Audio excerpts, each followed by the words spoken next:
Hello, ladies and gentlemen. We're about to start our second half, and we're going to have a presentation by the Franklin Historical Society. Bill Truran got together a few items to show us on, I believe, on the screen up there. So I'd like to turn the program over to him. Thank you very much.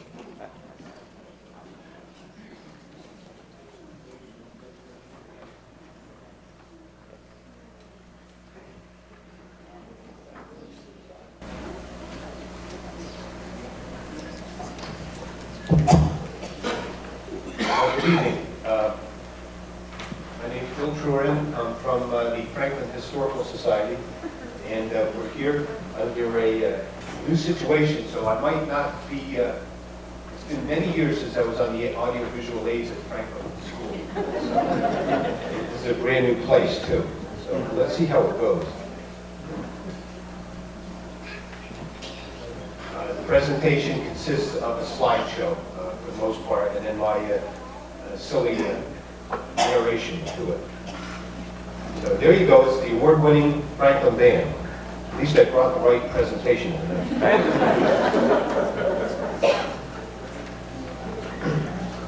Those are years, and according to my schooling, and hopefully I'm correct with Clarence McKeevy, I think that 135 years is the difference between 2005 and 1870. And nothing to sneeze at. That is a tremendous amount of time.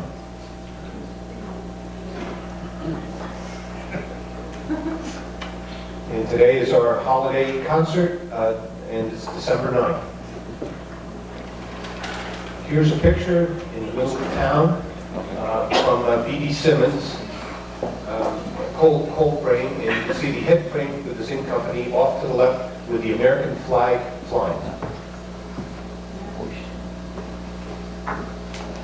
Begun shortly after the end of the Civil War, the Franklin Band represented the musical interests of the hard-working laborers in the iron mining community of Franklin Furnace.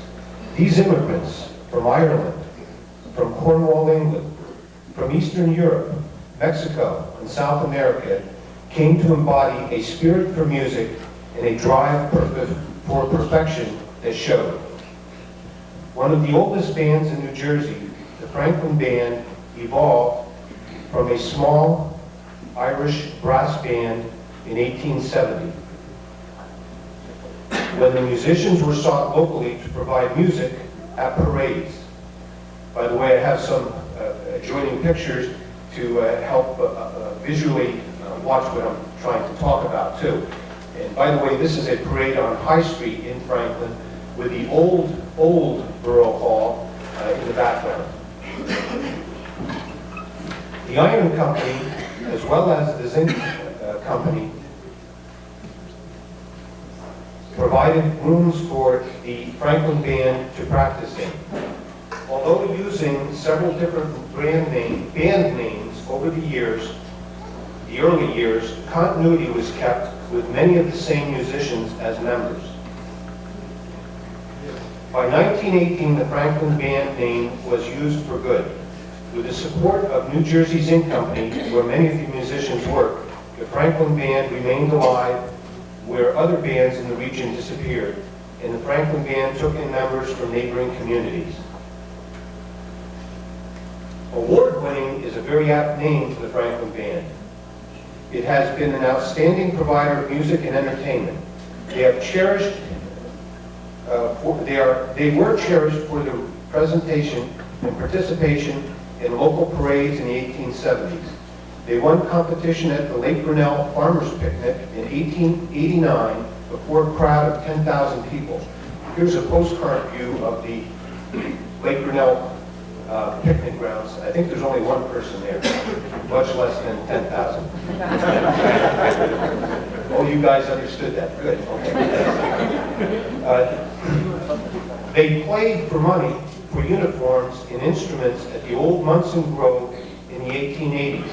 They provided concerts at Schuster Park Bandstand in the 1920s. Here's a view of the Schuster Park in the 1920s, near the bandstand, which today is known as Fireman's Park. Every time I look up, I have to look back down and find where I was. So sorry for the delay. That was in the 1920s. They provided entertainment down at the pond at the Mitchell Park bandstand that was built in 1979. After 8 consecutive years of winning in the 1980s, they were given the official name of the New Jersey Firemen's Convention Band. Over 700 trophies have been won by the Franklin Band. Here's a view of the Franklin Furnace Band around 1914. Tree Lore shows up quite often. James C. Stevens shows up quite often, and you'll find some names in there that have been with the Franklin Band and with Franklin over the many years. I have some more views here, and I'll just discuss them as we move forward. This is a view of the band in 1919, roughly speaking. Off to the right side is the Joseph Herzenberg Seniors, brand new Herzenberg's drugstore. It's a dirt road, and the Opera House and the cinema is off to the left at a future date. Stephen A. Bendis was an immigrant from Hungary. He was born around the 1880s, died around 1965 up in Siberia, and he was a great enthusiast for bands, and he sort of was like, just like what you had when the Music Man. He was just like the Music Man. He went all around the eastern United States and started up bands. Most of the bands were known as Hungarian bands. Here's the Hungarian Band of Franklin around 1917 up at the high school, the school football field. Another view of the Franklin Hungarian Band, which consisted partially of the Franklin Band. The same type of people, same people were members of both the bands. This is the Franklin Boys Band, which was also started by Stephen A. Bendis at the Auxiliary Neighborhood House, Joe Melock's house. May you rest in peace. Here's the Hamburg Band. I'm showing that here because we were expecting to have the Hamburg Band drum here tonight, which unfortunately with the snow was not able to come, but many of the members from Hamburg also joined the Franklin Band. Here's a view of the Franklin Band around 1935, marching up Main Street. There's many existing old pictures from about that time period. And not the least would be the influence of the miners at the Franklin Miners football game up at the football field, and many of these were still members of the Franklin Band, a continuation of it. Here's a photo from 1922 of the Franklin Band, and you would see a similar uniform out on the display table. Here's a view of the Franklin Band marching up the other end of High Street, out by Route 23, shortly after Route 23 was put in, and you'll see Chief Irons leading the march of the parade.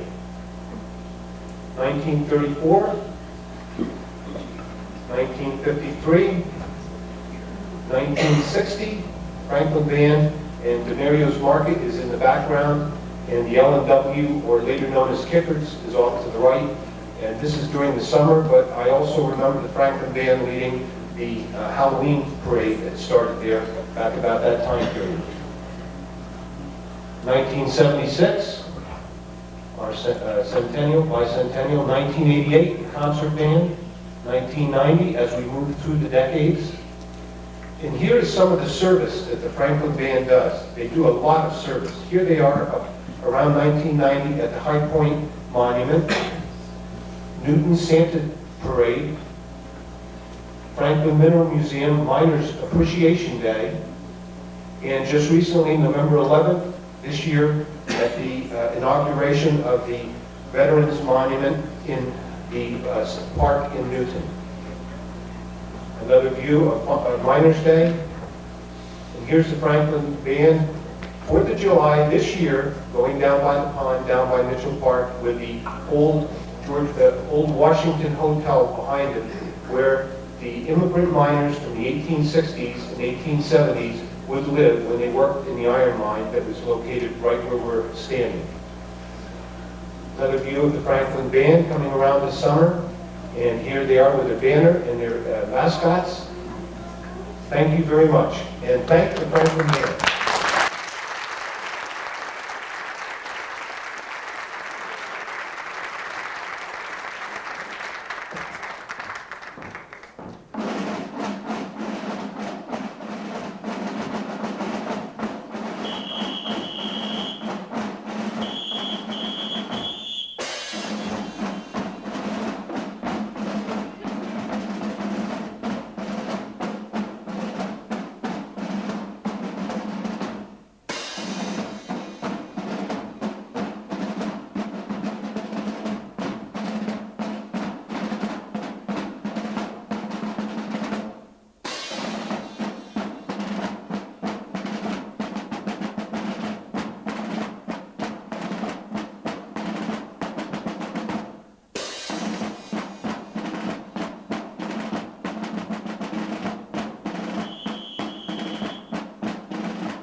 Thank you very much.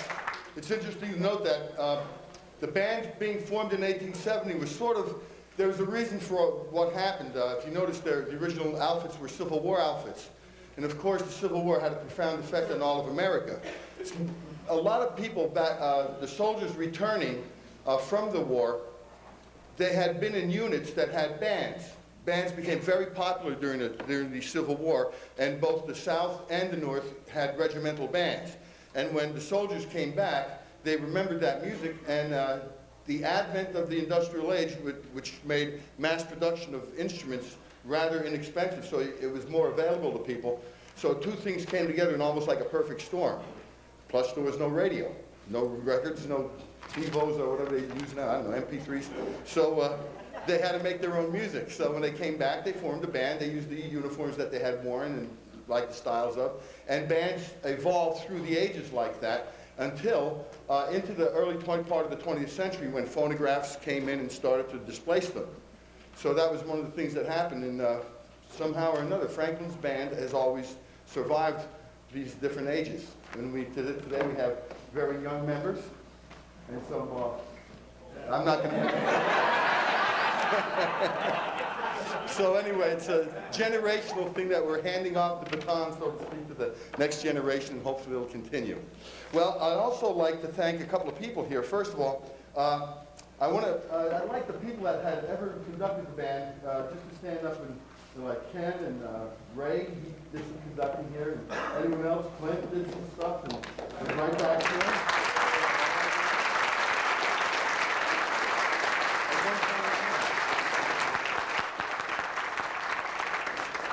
So as you can see, we've taken a bit of a turn. So I just happen to be at the helm right now.